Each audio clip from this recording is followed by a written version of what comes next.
So when it comes to gun laws, gun regulations, the gun debate now, today, what we have today, because of the shooting in Texas, where's the conversation from the Democrats on the root cause? I'm curious about that, because that was the big deal as to why the border czar, Kamala Harris, went to Central and South America to find out the root cause for immigration, find out the root cause for why all these people are coming to our border. Why are they not interested in the root cause of why all of a sudden there's all these mass shootings and all this gun violence?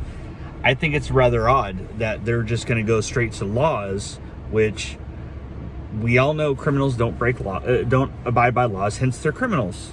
They're going to break laws. But we're going to enact new laws that law-abiding citizens are going to follow, and to their detriment. Somebody that's a legal gun owner and bought their gun from a licensed federal dealer and went through the process, went through the background check, answered all the questions accurately and honestly, and was able to purchase their gun, they're 99.999% not going to do something illegal with their gun. Those aren't the people that are doing illegal things with the guns. And I know people are going to say, well, that kid in Texas bought those guns legally. To that I say, how did an 18-year-old that lived in a family with a single mother that couldn't get an apartment on her own without her mom and dad co-signing to get it? Her mom and dad lived in a very small house, to the point to where when the kid went to go live with grandma and grandpa, he had to sleep on the couch because there wasn't a room for him. The kid didn't have a job as of like March when he went to go live with grandma and grandpa. Up to that point, he was working at Wendy's but got fired. What 17, 18-year-old that gets fired from Wendy's saves $5,000 plus to spend on guns, ammunition, and body armor? Show me. I mean, I know responsible kids that would.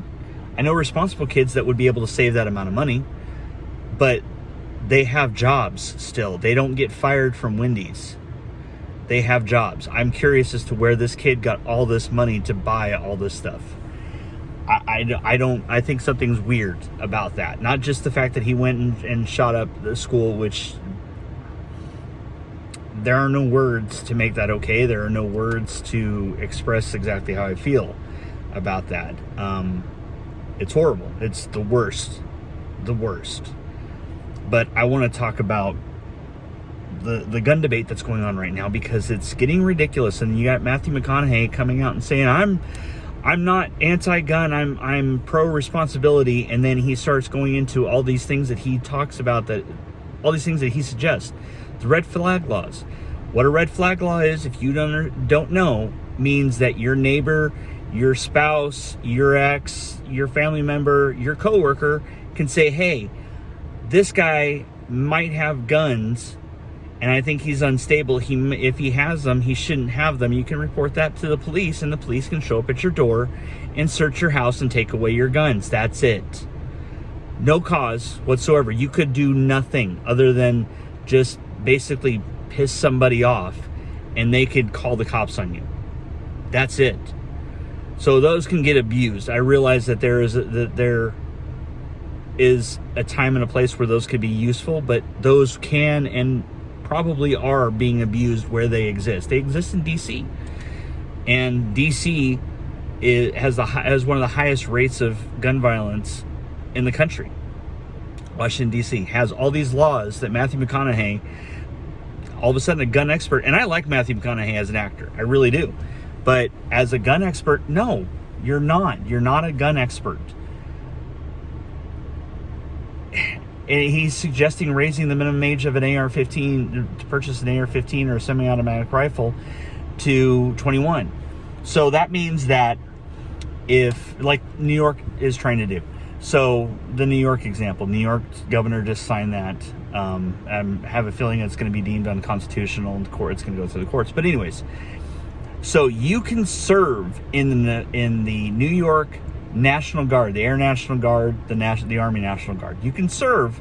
You can be trusted with anything from a 9mm pistol to a tank. Almost. I don't know if they have tanks. I don't know what type of units they have, but you could be trusted with any type of armament between a pistol and a tank, possibly, while you're on duty, but you can't be trusted to buy an AR-15 and use it responsibly. I just don't understand that. You can be trusted to defend this country and defend the state, but you can't be trusted to defend your home with one of the best rifles to do that with. And I say it's one of the best rifles to do that with because it's easy to operate.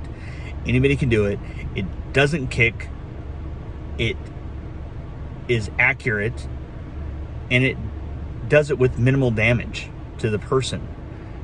That's what the bullet's meant for. The bullet is essentially a 22 round, one of the smallest calibers there is. It's a small bullet. It's not a big bullet. It's not a big round. It just has a lot of gunpowder in it, so it's high velocity. But it's not a high caliber. I mean, the bullets that are used to hunt deer and elk and bear and moose and things like that are huge compared to this. And nobody has a problem with those. But, and getting back to what Mathew McConaughey said, and then increasing background checks. They already have background checks. They already do. If you're a felon, if you have a record, you're not going to get a gun. If you go through a licensed dealer, you are not going to get a gun. If the dealer is above board, if the dealer does everything right, you are not going to get it. If you do a background check, you are not going to get that gun if you're a felon.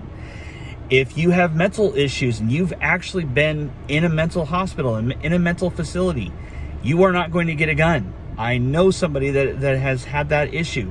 They do not have mental problems. They had one episode where they were going through something and they went to a mental institution for less than 24 hours and they were denied getting their gun until they had to go through an appeal and do all kinds of stuff and jump through some hoops.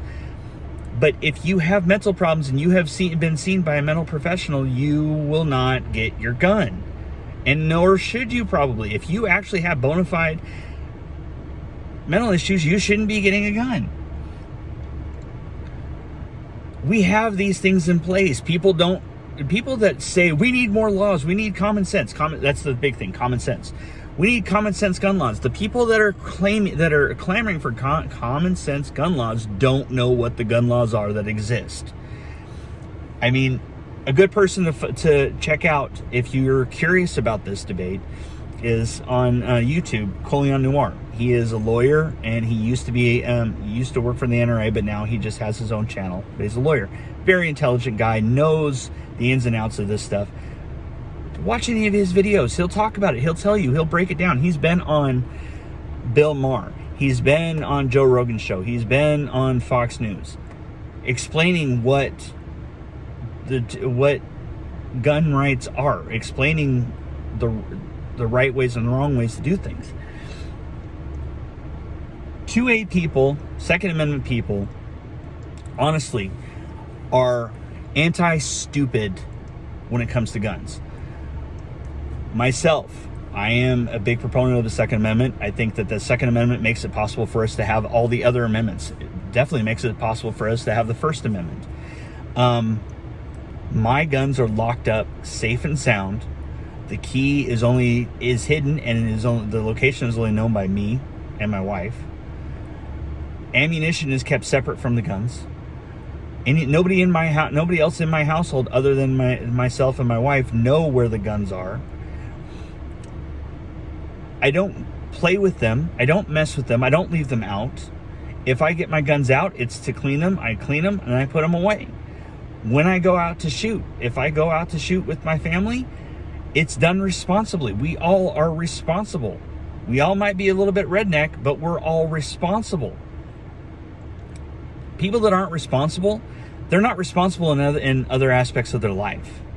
They have other things going on in their life, and they're not responsible in those aspects either, and they need to not have guns.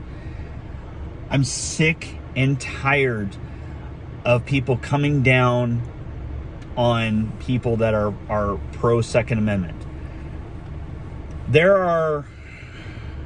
I don't think that the average citizen should have the exact same weapons that are in the military. I don't think that. I don't think that the average citizen should have a squad automatic rifle weapon. I don't think that we should have 50 caliber machine guns. I don't think that as a private citizen we should have a howitzer. I think that as a private citizen we should have AR-15s, we should have 30-30s, we should have 30-06s, we should have 308s, we should have just about any other caliber that you would use to bring down a large game. I think that we should have handguns. I think we should have shotguns. Because when the time comes to where we have to defend our house, we have to defend our home and our family and those that we love, we need to have the right tools to do it. And that's what a gun is. A gun is a tool. A gun is a tool in the same respect that a hammer is a tool, a saw is a tool, a lawnmower is a tool.